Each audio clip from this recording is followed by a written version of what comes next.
இப்போ தான் கிரவுண்டுக்கே போயிட்டுருக்கேன். எனக்கு ரொம்ப லேட் ஆகிடுச்சு. டைம் பார்த்திங்கன்னா இப்போவே 4:48 ஆகிடுச்சு. 5:30 மணிக்குள்ளே முடிச்சாகணும். இன்றைக்கி ஆக்சுவலாக பார்த்திங்கன்னா 30 நிமிஷம் தான் ஓட போகிறோம். 30 நிமிஷத்தில் எத்தனை டிஸ்டன்ஸ் கவர் பண்ணுறோன்னு பார்க்கலாம். எப்படியோ முடிச்சிட்டேன். 30 நிமிஷம் கவர் பண்ணியிருந்தேன்.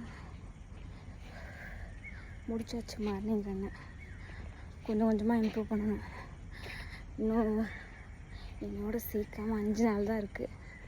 அந்த 30 நிமிஷத்துக்குள்ளே 5 கிலோமீட்டர் ஓடி ஆகணும். ஸோ பார்க்கலாம், பண்ணுறோம், ஜெயிக்கிறோம். இதுலேருந்து வாட்சை போட்டுட்டு தான் ஓட போகிறேன்.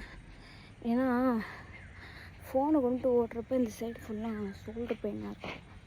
ஒரு கையில் பிடிச்சிட்டு ஒரு கையில் எல்லா ஃபோர்ஸையும் கொடுக்கும். ரொம்ப பெயினாக இருக்குது. நாளையிலேருந்து வாட்ச் தான் யூஸ் பண்ணுவேன். இதுக்கப்புறம் கொஞ்சம் எக்ஸசைஸ் பண்ணிவிட்டு அப்படியே வார்ம் டவுன் பண்ணிவிட்டு முடிக்கிறது தான் வேலை. நெக்ஸ்ட் ஈவினிங் ப்ராக்டிஸ் இருக்குது. Morning practice over.